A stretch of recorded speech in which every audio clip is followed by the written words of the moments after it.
Welcome back to the deep dive. Today we're really drilling down into a topic that I think a lot of people are honestly just too afraid to touch. Oh, absolutely. It's a third rail kind of topic. Right. But we're asking a question that I think a lot of men out there, especially if you are a competent, rational guy who feels like you've been, I don't know, waking up in an alternate reality for the last decade, you've probably been asking yourself this in the quiet of your own mind. Why does it feel like the world has just completely lost its mind? And, the book we're looking at today argues it's not just a random, chaotic kind of crazy. It feels targeted, specific. Exactly. Riker frames it as an engineered situation. Like, why do institutions that historically prize competence, universities, the military, corporate boardrooms, why do they now seem to actively punish it? From the author's perspective, this isn't an accident. Yeah, he argues that simple A plus B logic is now being treated almost like a hate crime in your HR department. Right. And if you are listening to this deep dive, you have probably already taken the red pill. You know the matrix exists, you see the code, but, and this is the crucial part that the author focuses on, knowing the game is rigged doesn't actually tell you how to win it. No. I mean, usually it just makes you angry. It leaves you in this state of high alert paralysis where you see the narratives, but you don't actually have a toolkit to dismantle them. Yeah, you're just mad and isolated. So today isn't about just complaining about the state of things. We are diving deep into a source that presents itself as a survival manual. It's an ebook called Novum Trivium, Spiritual Rearmament for Androcentric New Patriarchs. And it's by Conrad Riker. It's a very heavy title and a dense, uncompromising text. For the audience looking for tactical approaches to these modern cultural shifts, this is arguably one of the most comprehensive frameworks we've seen. It really is. And before we even crack into the specific tactics, I need to tell you directly, if what we talk about today resonates with you, you need to support this deep dive by liking and subscribing right now. But more importantly, you need to go to Amazon Kindle or Google Play Books immediately and buy this ebook. Yeah, Riker has put together something that he frames as an actual blueprint. He calls it the Iron Arc. Right. And make sure you follow him on Substack too, at Conrad Riker, for his ongoing briefings. Yeah. Because this material is, well, it's intense. We're going to go really long today. Our mission here is an ultra-long, incisive breakdown of Riker's manifesto. And we're going to impartially map out his entire argument. He traces the history of Western institutions before he claims they were captured by what he calls the zombie hex of feminist and Marxist ideologies. Exactly. So let's start with that diagnosis. Because according to the book, you can't cure the patient until you define the disease. He uses this term, the zombie hex, which sounds like a video game term or Well, supernatural. Right. But he's describing a very biological, physiological process. He talks about an infection alarm. Yeah, the somatic marker. I think this is where we have to start because the author argues every man has felt this physically. It's in the body. Let's unpack that. Because we usually think of ideology as just ideas in the brain. But Riker says it actually starts in the gut. Right. He describes it as a physical tightness in the chest, a sudden nausea, or a brain fog. It happens when you are, say, in a corporate meeting or a classroom, and someone states something that is objectively false, something ideologically driven, but everyone else in the room just nods along. Give me an example of what he says triggers this alarm. So according to Riker, it's phrases like math is racist or silence is violence, or even something like we need to center lived experience over data. He argues that when you hear this, factually and historically it's untrue, but the group affirms it. And your body reacts before your conscious brain does. Exactly. Riker posits this is an evolutionary trait. Ancestrally, humans evolved to detect social threats. If your tribe was going one way and you went the other, that meant isolation, and isolation meant death in the Paleolithic era. So when the group embraces a falsehood, your body floods with cortisol.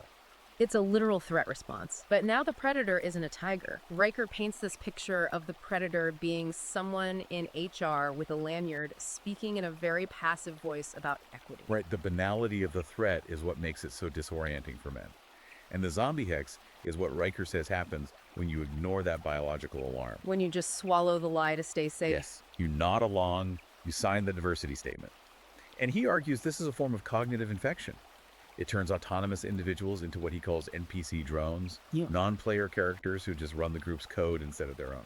You essentially become a host for the virus. So how does the book say you stop this? Because overriding an evolutionary cortisol spike is incredibly difficult.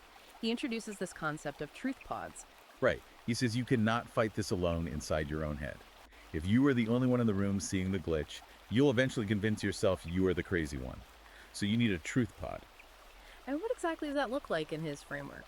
It's a very rigorous cell of 3 to 5 men, and the foundational rule is that the group values objective reality over social harmony. Over social harmony, which is basically the opposite of modern social dynamics. It is. Riker notes that in most modern settings, if you state a fact that hurts feelings, you're branded the aggressor. But in a truth pod, the social reward flows toward rigorous, objective thinking. It's a space to recalibrate your sanity and verify that 2 plus 2 still equals 4. It acts as a pressure release valve so you don't get gaslit. Exactly. And he emphasizes keeping them small. 3 to 5 trustworthy men, because if it gets too large, mob dynamics creep back in. Okay, so that's the micro level, but Riker also connects this to the macro psychology of the state. He uses this Jungian archetype, the terrible mother. Yes, applying Jungian psychology to geopolitics. The terrible mother is the shadow side of the maternal instinct. While a healthy mother nurtures a child toward independence, the terrible mother smothers and devours. She wants the child to remain an infant forever, to maintain control. And Riker's argument is that the modern state has adopted this archetype completely. The nanny state, essentially. But he argues it's become predatory. He points to the lockdown era. He uses the Greek term kraros, meaning brittleness. He asserts the West has become brittle because it prioritizes safetyism over liberty. Mommy government locked everyone in their rooms. Precisely. And he knows the language used wasn't stoic, it was the language of the nursery. Stay home, stay safe. And anyone who questioned the collateral damage, the economic ruin, or civil liberties was framed by the state as an abusive figure who didn't care about safety. It's a weaponization of infant distress signals. If you threaten the safety of the nursery, the mother figure destroys you. Which leads directly into his analysis of repressive tolerance. He draws a straight line from Herbert Marcuse and the Frankfurt School to modern state behavior. Unpack repressive tolerance for us. It sounds like a total oxymoron. It's intended to be. It's the strategy of tolerating all left-wing views while strictly suppressing right-wing or traditional views. Riker argues this weaponizes that terrible mother energy. If you disagree with the consensus, you aren't just factually wrong, you are labeled harmful or unsafe. So it frames dissent as literal danger. Correct. And if your speech is dangerous, then censoring you isn't authoritarianism, it's protection. Riker argues this suffocating embrace is the defining characteristic of modern institutions. That is a very stark diagnosis. So we had the terrible mother state and the zombie hex. Now we need to look at the mechanism. How does the book claim this is enforced day to day? Because it's not like the government is in every single HR meeting. He breaks this down into a social technology called GSR. Gossip, shame, rally. This sequence is central to Riker's entire thesis. He calls it the operating system of cancel culture. Let's break down the sequence. How does GSR actually function? Riker posits this is an evolutionary mechanism historically coded to females. He argues that in ancestral environments, women couldn't use physical violence to enforce group cohesion against larger males, so they developed reputation destruction as a tool. Gossip being the first step. Right. Gossip identifies the target and the transgression, spreading information laterally to build a consensus of disgust before the target even realizes they are under attack. And then comes shame. Shame ensures the target faces social death. They are isolated and mocked. Riker points out this is where you see the public struggle sessions and the forced apologies. The goal is to lower the target status to absolute zero. And finally, the rally. The swarm. The rally demonstrates to the entire group that the target is dead, and crucially that anyone who attempts to defend them will also be targeted. It compels participation. Riker uses the James Damore situation at Google as his primary case study for this, right? He does. Because Damore wrote an internal memo citing scientific literature on biological differences in interest patterns to explain the gender gap in engineering. He wasn't saying women can't code, he was offering an analytical perspective on population-level interests. But according to the book, the GSR sequence initiated immediately. Exactly. Riker points out there was no debate on his data. The gossip started with straw man arguments, claiming he hated women. Then the shame phase kicked in with internal mockery and press leaks, and finally the rally, the mass demand for his firing, with employees literally claiming they felt physically unsafe. Because of a PDF document. Yes. Riker's point is that Damore broke the social harmony of the hive, triggering the terrible mother archetype, so he had to be expelled. And Riker introduces a very specific term for the people leading these rallies, the crybully. The crybully is a fascinating concept in his framework. Unlike a traditional bully who relies on overt strength, the crybully weaponizes tears and claims of victimhood to destroy their opponent. It's incredibly confusing to deal with because, as Riker notes, men are generally biologically programmed to protect someone who is crying. That's the exact hack Riker's talking about. They hack that protective instinct to gain power. And he explains that this relies heavily on the Mott and Bailey fallacy. Okay, let's explain that. The medieval defense strategy applied to modern rhetoric. Right. The Mott is a highly fortified, easily defensible tower. The Bailey is the fertile land around it where you actually want to operate. In an argument, the Bailey is the radical, indefensible claim. The Mott is the reasonable-sounding retreat position. How does the book show a crybully using this? So the crybully operates in the Bailey, pushing a claim like all masculinity is inherently toxic and must be dismantled. When a man challenges that and points out the civilization-building aspects of masculinity, the crybully retreats to the Mott. They'll say something like, "We just want men to express their emotions and stop committing suicide. Don't you want men to be happy?" And the natural response is to say, well, of course I agree with that. Exactly. But Riker warns that the moment you agree and drop your guard, they immediately move back into the Bailey and resume pushing the radical agenda. His tactical advice is to never let them retreat to the Mott. You have to pin them in the Bailey and force them to defend their actual radical claims. But emotionally, that requires massive discipline. How does he suggest defending against a crybully when they are having an emotional breakdown in a meeting? He advocates for a psychological technique called gray rocking. You make yourself as uninteresting and unresponsive as a gray rock. You offer zero emotional supply. No anger, no apologies, no justifications. You just calmly state facts. He also mentions the no herd around the world. Yes, the sheer power of simply saying no.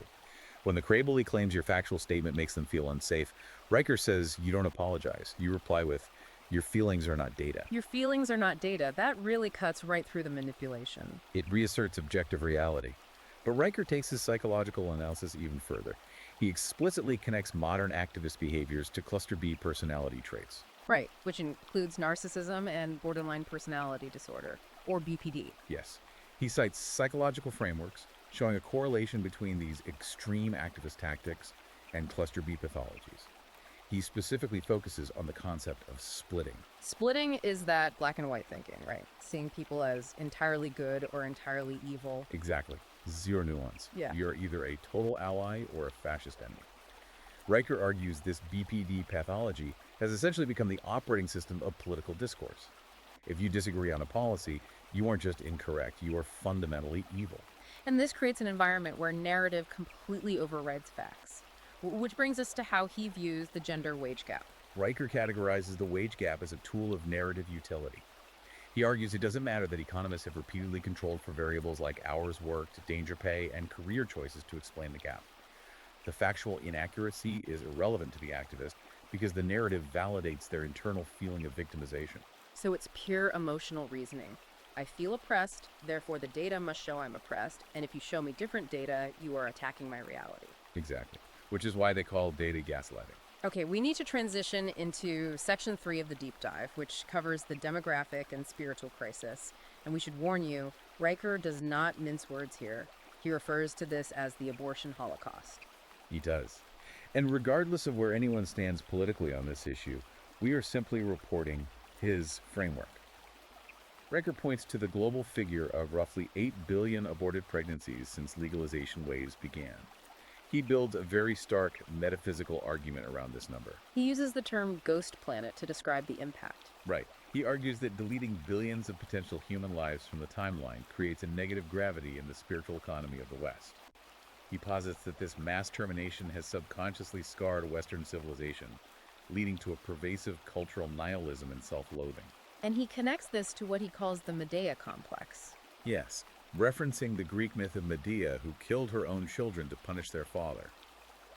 Riker frames abortion, in many modern contexts, as a form of mate suppression. He argues it's often a mechanism where women delete their own genetic legacy for status or career, which he views as a hypergamous malfunction, but also as the ultimate rejection and denial of the father's progeny. It is incredibly heavy material. He even details specific rights for men regarding this, like the silent watch. The Iron Arc rights. Riker argues that men have been systematically told they have no right to grieve or even speak on this issue, the whole no uterus, no opinion framework. He encourages men to reclaim their role as protectors by ritually acknowledging this loss. He believes you have to feel the metaphysical weight of the ghost planet to truly understand the spiritual rot causing civilizational collapse. Because you can't build a future if you are fundamentally disconnected from the creation of it. And this ties directly into his concept of the war on competence. Exactly. He looks at the capture of the legal and educational systems, referring to it as the Dr. Doom of gynocentrism. Let's break down his legal analysis first. He specifically targets the Duluth model. The Duluth model is the dominant sociological framework used by law enforcement in domestic violence cases across the West. Riker argues that this model effectively criminalizes male biology. How do they do that? The framework inherently posits that domestic violence is an expression of patriarchal terrorism, that it's a tool men use to control women. So when police arrive at a dispute, the model essentially assumes the male is the primary aggressor based on size and structural power, regardless of who initiated the physical conflict. So it completely ignores the possibility of mutual combat or female-initiated violence. According to Riker, yes. He argues it frames a woman's violence as mere resistance to patriarchy, while the man is the batterer by default. He calls this institutionalized bias and gaslighting as governance. It places men in a legal paradigm where they have virtually no recourse. And then he shifts to the education system, outlining the feminization of the classroom. He points to the rejection of phonics in reading education as a prime example. Phonics is highly structured, logical, and rules-based decoding language. Riker argues this aligns perfectly with the male brain's preference for systematizing. But the institutions replaced it with whole language learning. Right, which relies heavily on intuition and context. Riker asserts this shift intentionally disadvantages boys, but he says it goes way beyond curriculum to the actual pathologizing of normal boy behavior. Like punishing them for not sitting completely still for 7 hours. Exactly. Riker argues that schools have outlawed roughhousing and competition, and instead of accommodating male energy, they drug boys with ADHD medication because they can't sit in a circle and share feelings. So his premise is that the system is designed to crush the iron out of boys before they even mature, ensuring they never become competent, formidable men. Precisely. Because in his view, the terrible mother state fears competent men. All right, so that is the diagnosis. The game is rigged, the rules are written against you. But the core of this book is about rearmament. He introduces his primary weapon system, the Novum Trivium, the new 3 ways. This is the pivot. If you are listening to this looking for the actual toolkit, this is it. Riker remixes the classical education model of grammar, logic, and rhetoric into a tactical system for cultural warfare. Let's start with grammar. In the classical sense, it's just the rules of language, but Riker redefines it as semantic warfare. He argues that grammar is the power to name reality. Whoever defines the words controls the battlefield. He points out that activist institutions understand this perfectly, constantly redefining words to control the frame. The redefinition of the word violence is his prime example. Yes, violence historically meant physical force. But Riker notes it's been redefined so that speech is violence, misgendering is violence, and silence is violence. Meanwhile, actual physical destruction during certain protests is framed as mostly peaceful.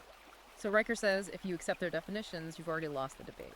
If you agree that a verbal microaggression is violence, you've conceded the moral high ground and accepted the label of a violent offender. To counter this, Riker introduces the counter-lexicon. He demands that men completely refuse enemy definitions. Exactly. When you are accused of toxic masculinity, Riker says you never respond defensively. Instead, you reframe it using the counter-lexicon. You say, I believe in civilizational vitality. Civilizational vitality, I really like that. It completely flipped the script on them. Or instead of using their term equity, which he defines as outcome engineering, you call it outcome engineering.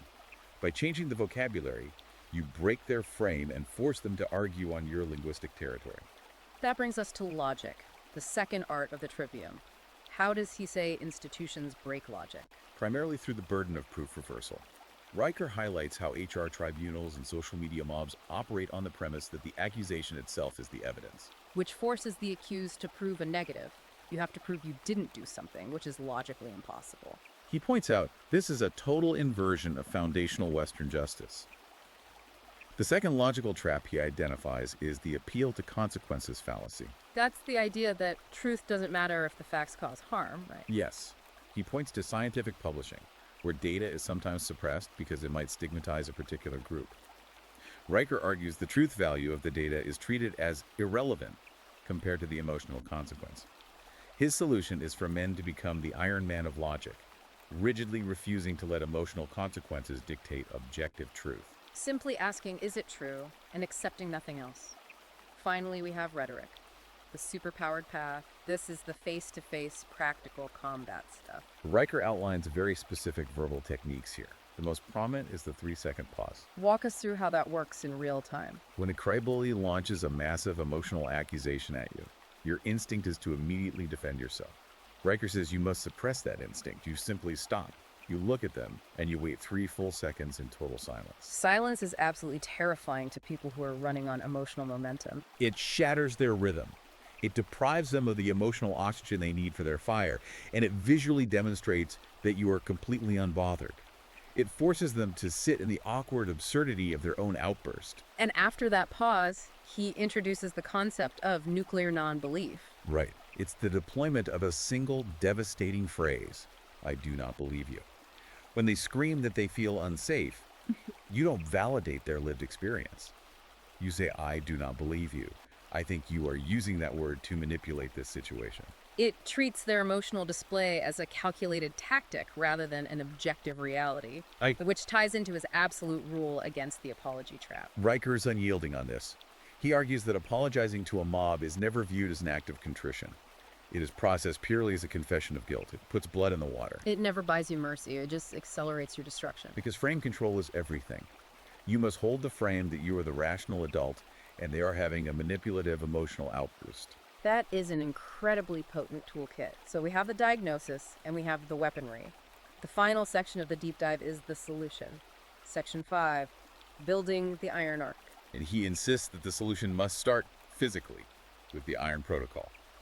We're talking heavy compound lifting here. Squats, deadlifts, not just jogging on a treadmill. Correct. Riker argues this is fundamental for increasing testosterone and building psychological resilience. His premise is that you cannot forge a strong mind inside a weak body. The physical discipline of moving heavy iron teaches you that objective effort leads to objective results, the exact antithesis of the equity mindset. And from the physical, he moves to the social with iron circles. Mentorship. Since he views the universities as captured institutions, Riker says men must establish their own apprenticeship models. Men teaching men actual hard skills, logistics, coding, trades, physical defense.